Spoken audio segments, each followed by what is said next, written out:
2009 Chevy Impala with the 3.5 V6. Today we're going to be replacing the power steering pump. Let's get to it. To gain access to our drive belt for removal, we're going to need to remove the overflow tank for our coolant and our BCM. We're not going to actually be removing the BCM, but by removing these two 11mm nuts up top, we'll be able to wiggle it out of the way a little bit and hopefully have enough room where we won't need to remove our support bar and our battery. Because if we remove our battery, we can just move the BCM and kind of tuck it out of the way. But hopefully we won't need to do that, but if we do, I'll cover that in the video. First, we can go ahead and remove these two 10mm bolts, or nuts.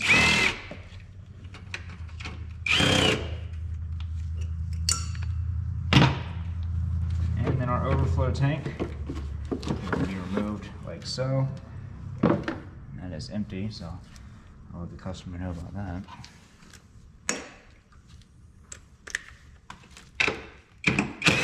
Switching over to our 11mm for the two nuts for the BCM.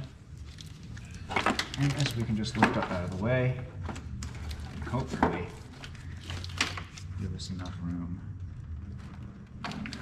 Nope. We definitely have enough room to get to the drive belt.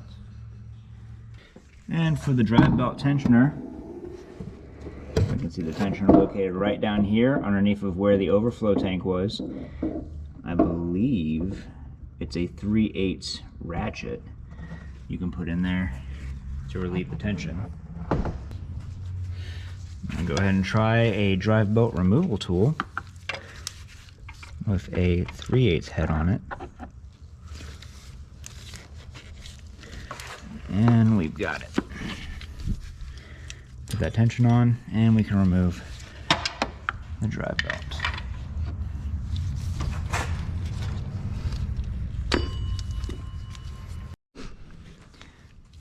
Alright, and to remove our power steering pump, there's going to be three 13mm bolts.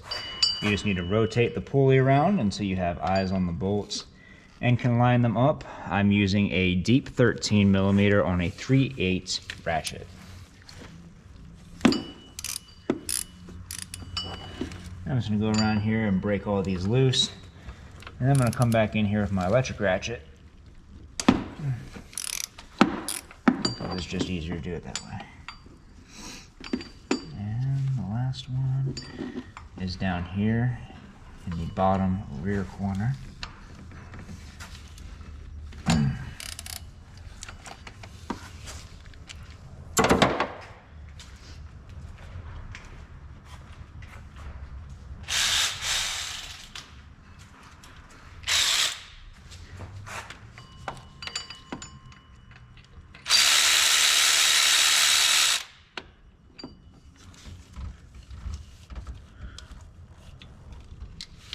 First bolt.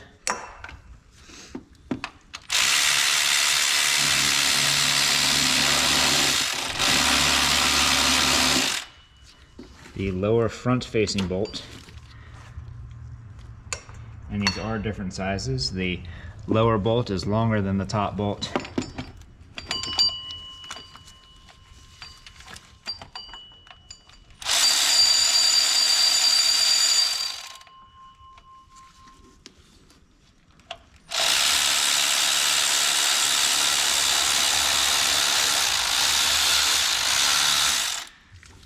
And both bottom bolts appear to be the same length.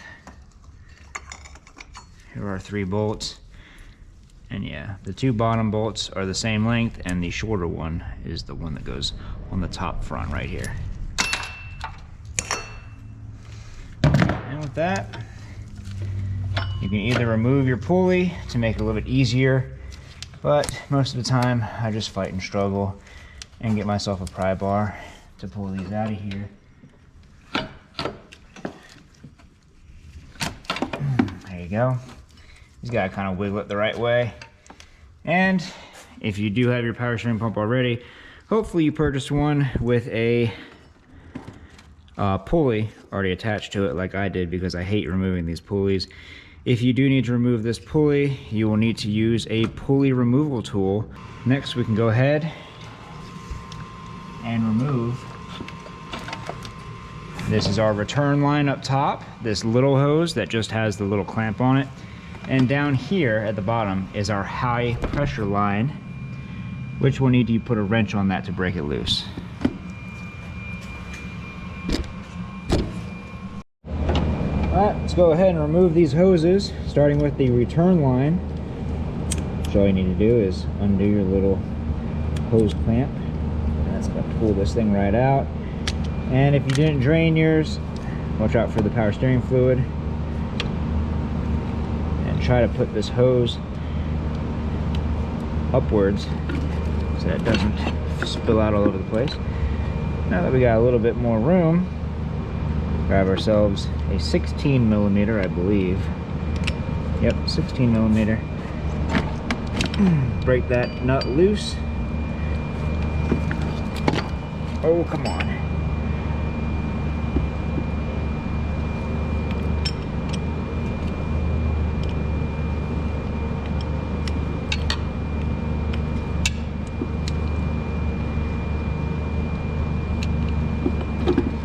And go ahead and rotate this up so it doesn't spill everywhere. Grab our new power steering pump. Oops.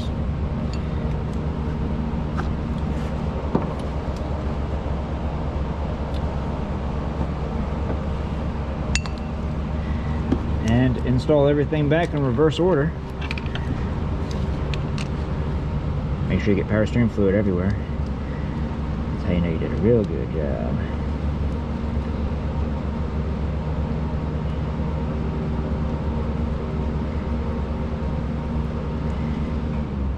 I hate when these things just don't want to connect properly. There you go.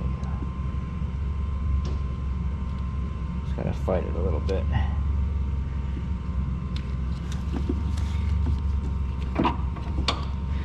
Make sure you rotate this so it's facing just like this, because if you leave it like this, you're gonna have a difficult time putting it back inside of this little slot. This needs to be even right here.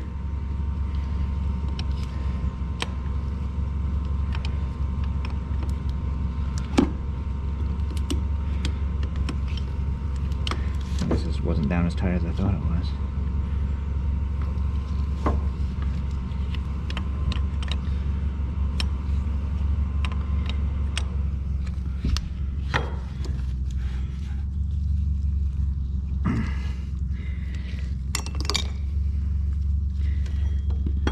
And then we can reconnect our return line.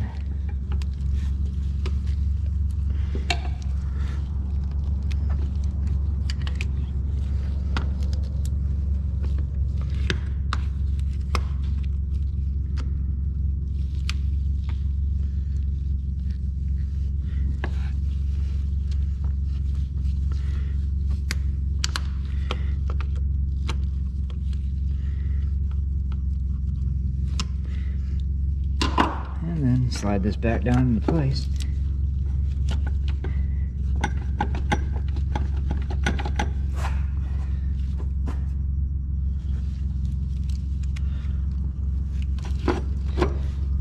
There you go. Let's go ahead and put our bolts back in, starting with the lower bolts. Those are the long ones.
completely off these. And put all 3 bolts down nice and tight.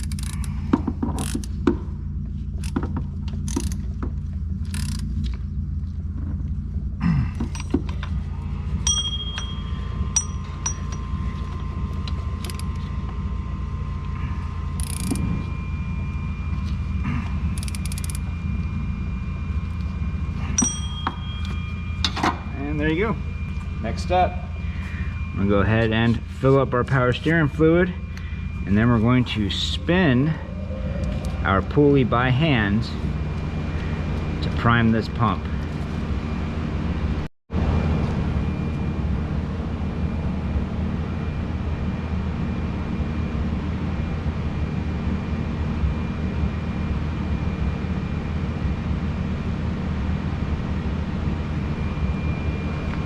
See all those air bubbles coming up?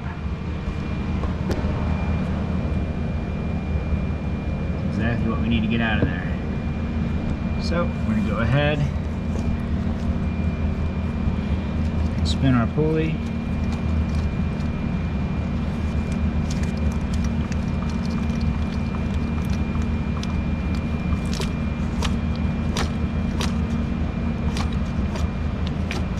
We didn't lose too much fluid, so we shouldn't have too much of an issue. And just keep spinning it until our fluid level stops going down. And keep spinning that pulley until it looks like your fluid level stops going down. There's my cap. And go ahead and see our fluid level real quick. Add a little bit more.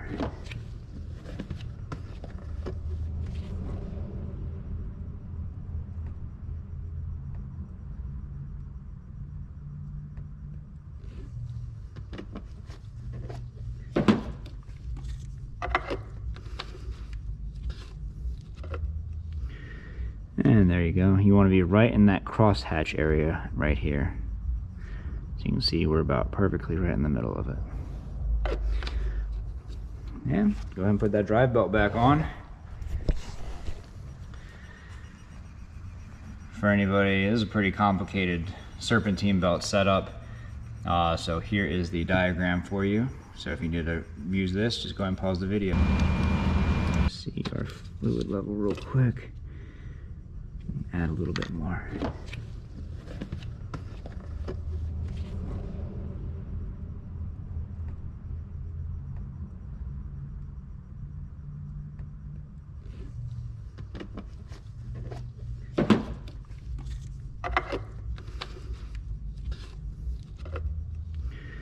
And there you go. You want to be right in that crosshatch area right here.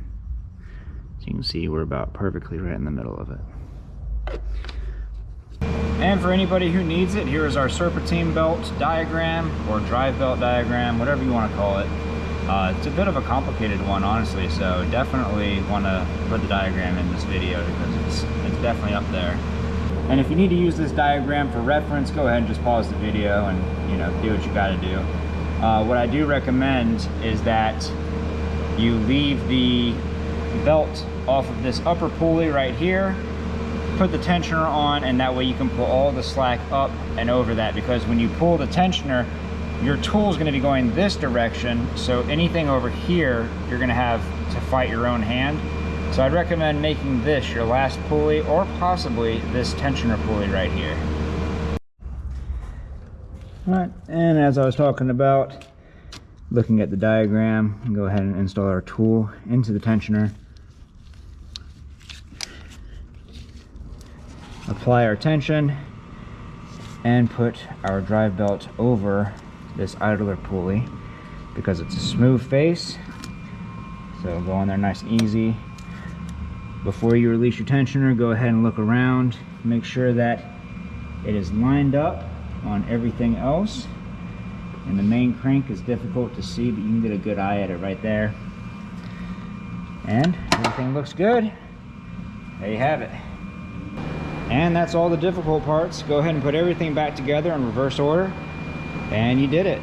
You replaced your power steering pump on your Chevy Impala. I knew you could do it. I didn't doubt it for a second. If you'd like to see more videos on Chevy Impalas, check out that one next. I made that one just for you. And if this video helped you out, leave a like. Don't forget to subscribe. We'll see y'all next time.